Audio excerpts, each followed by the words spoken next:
The 3-second joke at a wedding that ended my relationship. The chandelier crystals caught the late afternoon sun, casting rainbow fragments across the reception hall's polished floor. I stood there in my rented tuxedo, watching Sarah, my girlfriend of 3 years, position herself among the cluster of single women gathering for the bouquet toss.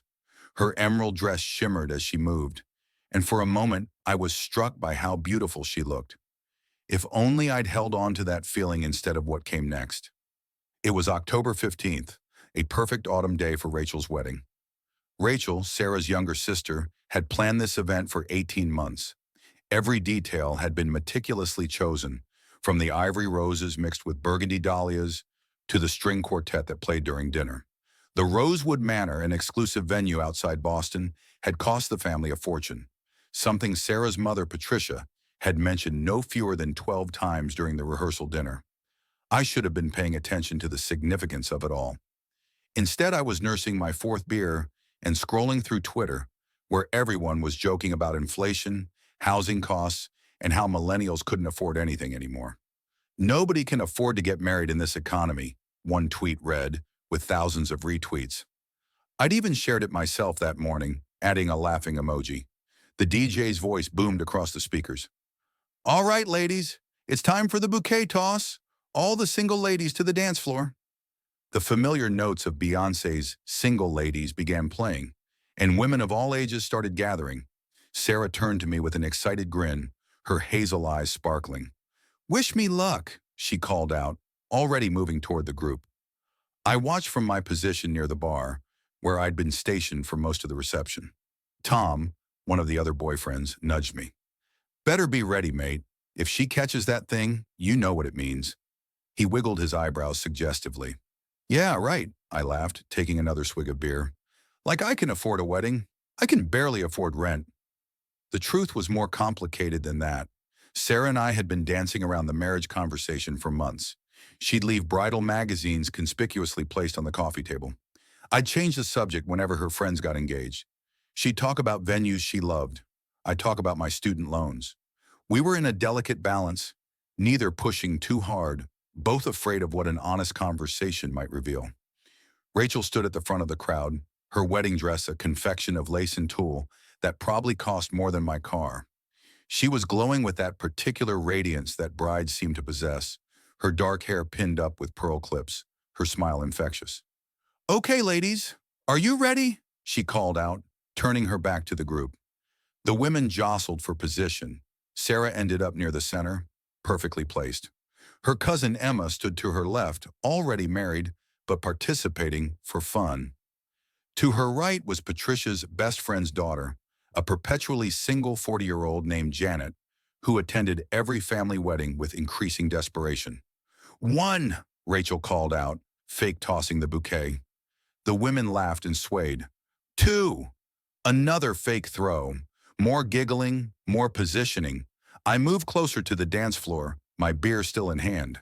Something, maybe it was the alcohol, maybe it was Tom's comment, maybe it was the months of unspoken pressure, made me put the bottle down on a nearby table. An idea formed in my mind. A joke. Just a silly, harmless joke that would get a laugh and break the tension I'd been feeling. "Three."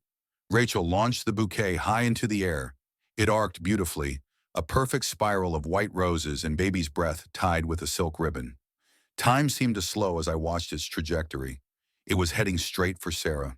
She reached up, her fingers extended, a look of pure joy on her face.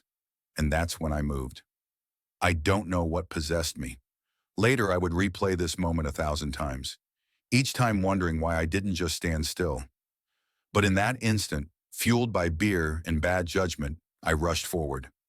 The bouquet was inches from Sarah's hands when I actually jumped, and slapped it away like I was blocking a volleyball. The flowers exploded against my palm, sending petals flying everywhere. The bouquet careened sideways, hitting the floor with a sad thud and sliding under the DJ's table. The music kept playing for about 3 more seconds before someone had the presence of mind to stop it. The silence was deafening. 200 guests stared at me. Sarah's hand was still raised, frozen in the position where she would have caught the bouquet. Her face transformed from joy to confusion to something I'd never seen before, a mixture of humiliation and rage that made my stomach drop. "What the hell?" someone whispered. I tried to laugh it off, raising my hands in what I thought was a playful gesture. "Come on, it was just a joke. Nobody can afford to get married in this economy anyway, right?" My voice cracked on the last word. Nobody laughed. Rachel turned around slowly, her wedding dress rustling. Her face had gone pale except for 2 spots of red on her cheeks. "What? What did you just do?" she asked, her voice barely above a whisper. "It was just," I started, but Patricia was already marching toward me, her heels clicking ominously on the hardwood floor. Sarah's mother was a formidable woman at the best of times, 5'2", but with the presence of someone twice that height. She'd never particularly liked me, always making subtle comments about my job, my apartment, my lack of direction. "Get out," she said quietly, but with such venom that I took a step back. "Patricia, come on, it was just a joke. Get out." This time she wasn't quiet. "You disrespectful little... How dare you, at my daughter's wedding? Get out of this venue right now before I call security." I looked at Sarah, hoping for support, for understanding, for something. She just stood there surrounded by petals, her eyes filling with tears. "Just go, Michael," she said softly. Please, just go." The walk to the exit felt like it took hours. Every step echoed in the silent room. 200 pairs of eyes followed me. I heard someone mutter "asshole" as I passed. Someone else said something about ruining everything. Rachel's new husband, James, looked like he wanted to punch me, but was being held back by his groomsmen. I grabbed my coat from the check and stumbled out into the October evening. The air was crisp, and I could hear the muffled sounds of the DJ starting the music again, trying to salvage the moment. I sat in my car for 20 minutes, sending text after text to Sarah, each one going unread. Finally, I drove home to our shared apartment, expecting she'd come back that night and we'd talk it through. She didn't come home. Not that night, not the next night. On the third day, she showed up with her brother to collect some of her things. She wouldn't look at me. "Sarah, please, can we just talk about this?" I begged, following her from room to room as she packed. "It was a stupid joke. I'm sorry, I was drunk and..." "Do you know what you actually did?" she finally asked, spinning to face me. "Do you have any idea? I knocked away some flowers."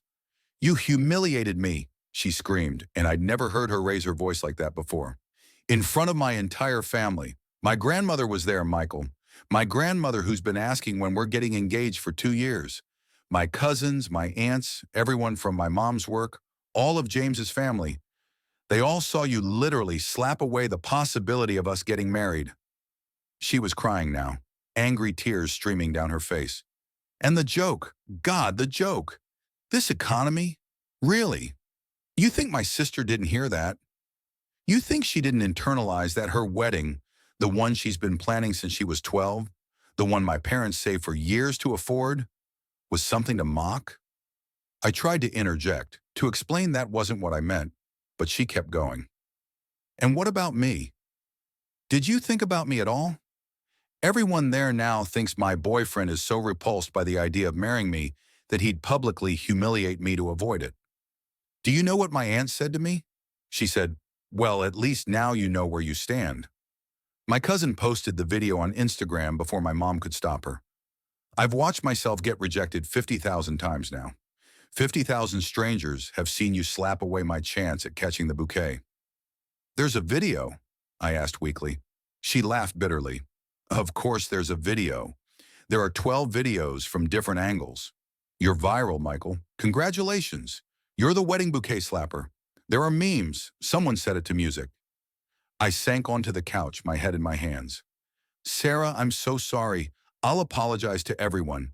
I'll call your mom, Rachel, everyone." "They don't want to hear from you," she said quietly, sipping up her bag. "Mom had to leave the reception early because she was so upset. She spent $20,000 on that wedding, and all anyone will remember is what you did." Rachel cried for an hour in the bathroom. Her makeup artist had to come back and fix everything. "So what are you saying?" I asked, though I already knew. "I'm saying I need space. A lot of it. I'm going to stay with my parents for a while." "For how long?" "I don't know." That was 3 weeks ago. 3 weeks of unanswered texts, unreturned calls, and social media silence. I tried reaching out to her friends, but they all gave me the cold shoulder. Her best friend, Melissa, did respond once. Give her time, and maybe think about why your first instinct was to literally push away commitment. The thing is, I have been thinking about it constantly. Why did I do it? Was it really just a joke, or was there something deeper? The truth I've been avoiding is that I was scared. Terrified, actually. Not of Sarah. I love Sarah. But of everything that bouquet represented. The expectations, the expense, the grown-up reality of it all. I grew up watching my parents struggle with money, arguing about bills, staying together for the kids long after they should have divorced. My dad worked 3 jobs to pay for their wedding debt for 5 years after they got married. He always said it was the worst financial decision he ever made, spending so much on one day. But that's my baggage, not Sarah's, and I had no right to project it onto her sister's wedding, onto that moment. Last week, I finally got a response from Sarah. Not a text or a call, but an email. Formal, like I was a colleague instead of her boyfriend, ex-boyfriend, of 3 years. Michael, I've had time to think, and I wanted to let you know where I stand. What you did at Rachel's wedding wasn't just embarrassing or thoughtless. It was cruel. Maybe you didn't intend it to be, but intent doesn't erase impact. You took a moment that was supposed to be fun and lighthearted and turned it into something ugly. You made my sister's wedding about you and your fears. You humiliated me in front of everyone I care about. But more than that, you showed me something I'd been trying not to see. You're not ready for what I want, and that's okay. People are ready for things at different times, but I can't wait around hoping you'll change your mind. I can't be with someone who thinks commitment is something to literally slap away. My family's still hurt. Mom won't even say your name. Rachel pretends it didn't happen, but I know she's upset because she hasn't posted a single wedding photo on social media. She doesn't want to risk people bringing up what happened. I'm moving my things out next Tuesday while you're at work. Please don't be there. I wish things had ended differently. Sarah. I've read that email probably 100 times. Each time I notice something different. The way she signed just her name. No love or even sincerely. The way she said she wishes things had ended differently. Past tense, like we're already over. The formal tone that sounds nothing like the woman who used to leave me silly notes in my lunch bag. I've written a dozen responses, deleted them all. What could I possibly say? That I'm sorry?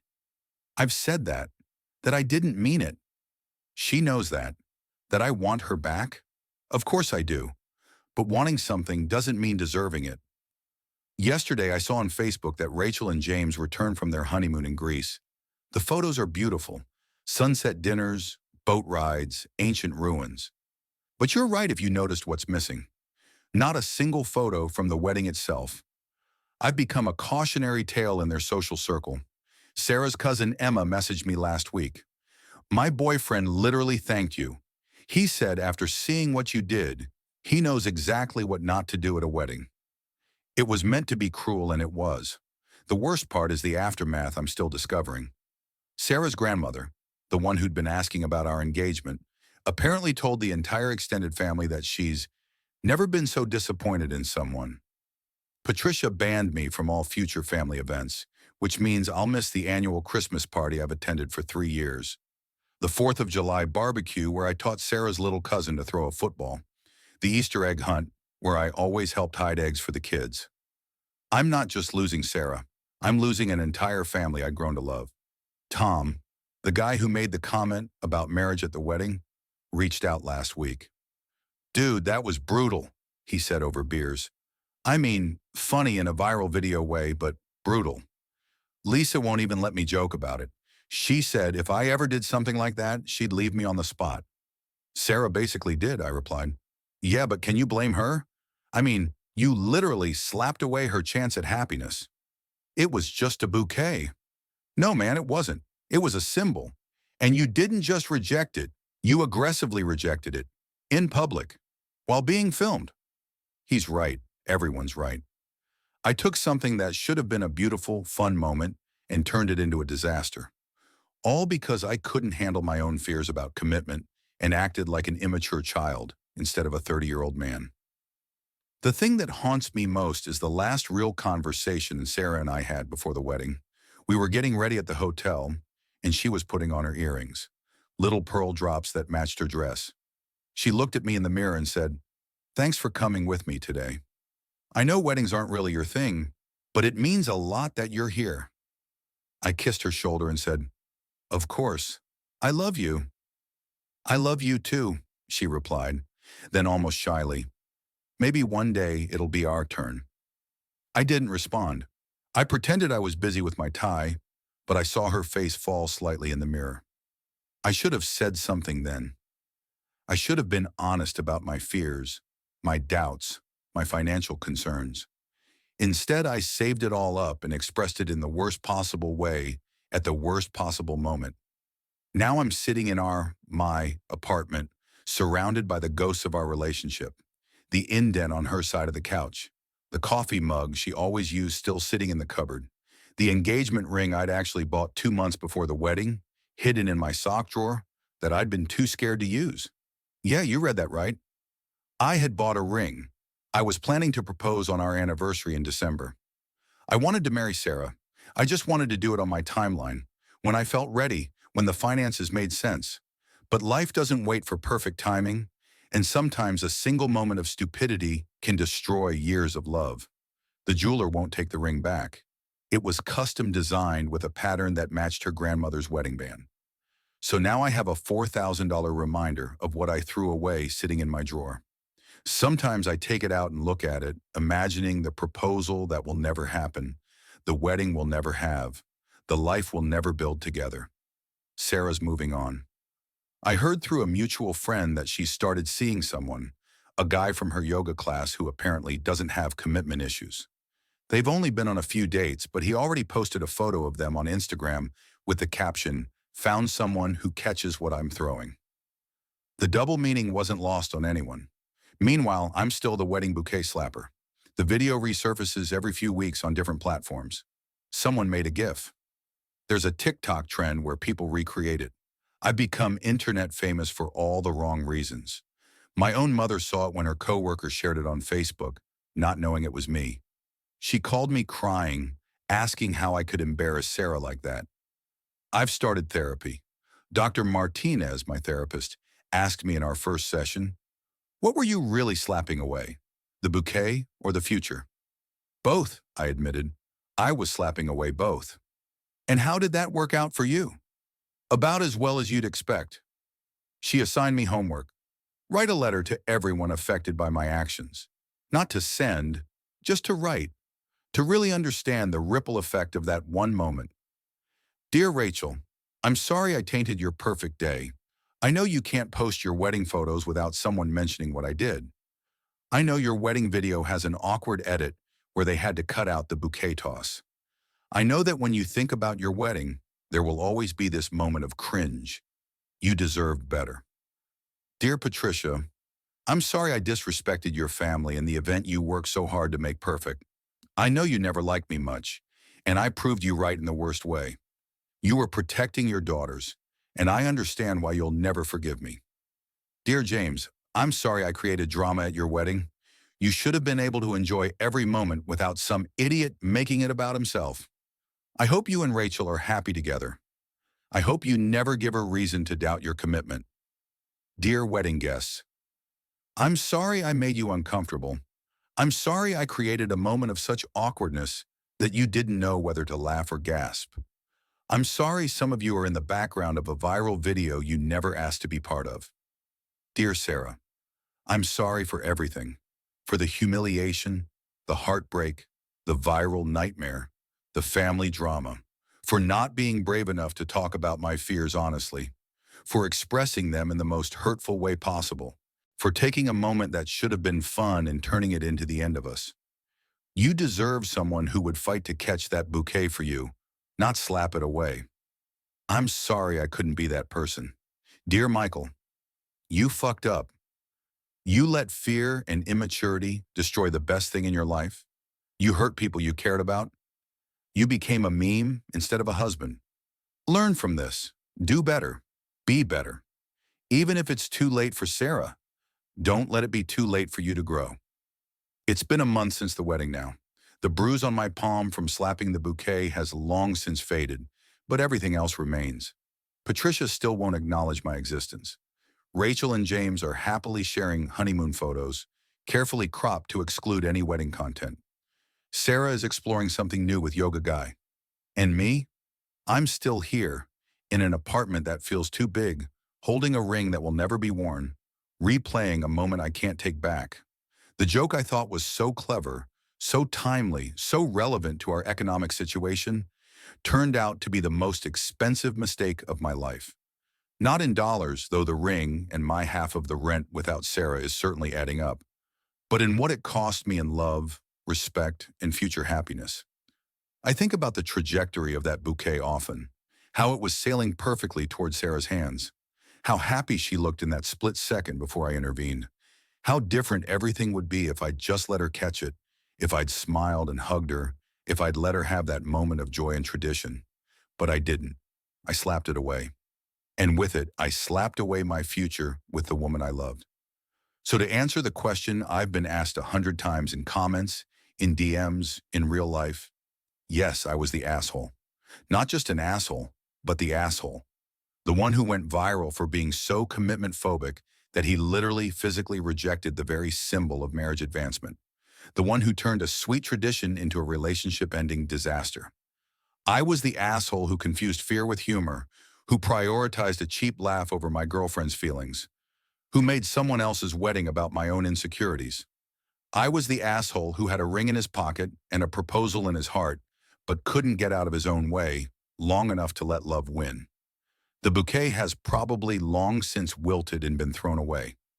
The wedding is over. The moment has passed. But the consequences, those are forever. Every time someone Googles me, they'll find that video. Every time Sarah thinks about catching a bouquet at another wedding, she'll remember. Every time Patricia sees me, if she ever does again, she'll think of how I disrespected her family. I've become a cautionary tale, a viral villain, a relationship ghost story told at parties. Remember the guy who slapped the bouquet, they'll say. Can you believe someone would actually do that? No. Sometimes even I can't believe I actually did that. But I did. And now I have to live with it, alone in this apartment, with nothing but a useless ring and a viral video to keep me company. If you're reading this and thinking about doing something funny at a wedding, learn from my mistake. Some jokes aren't worth the laugh. Some moments demand respect, not humor. And some things, once slapped away, can never be caught again. The bouquet was just flowers and ribbon, but what I really slapped away was love, trust, and a future with the most amazing woman I've ever known. And for what? A joke about the economy that wasn't even original. I was the asshole, and now I'm just alone.